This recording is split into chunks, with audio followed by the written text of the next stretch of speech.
Okay, we're going to be demonstrating a standing machine shoulder press. Now at your gym, your machine shoulder press may look different than this, so you're going to have to play around with it and adjust it to fit your body, okay?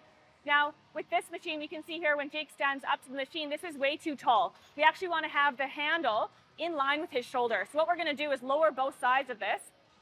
So now, this is starting at shoulder height. Now, ideally, you want to do this without the weight on it. You want to first line yourself up with the machine before you actually get into the movement.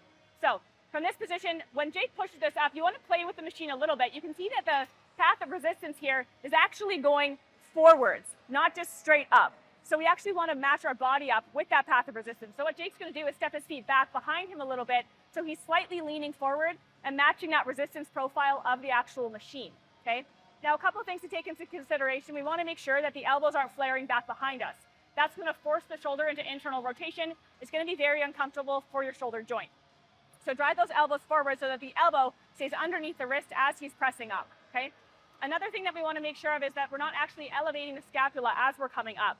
So he wants to make sure that he's keeping his scapula depressed throughout the entire movement, slowly lowering down, not allowing yourself to come in and hanging out in the joint. You actually want to keep tension on your delts the entire time. So he's not just relaxing at the bottom, he's actually keeping tension on that delt, using his mind-muscle connection, and then pressing up and through that movement.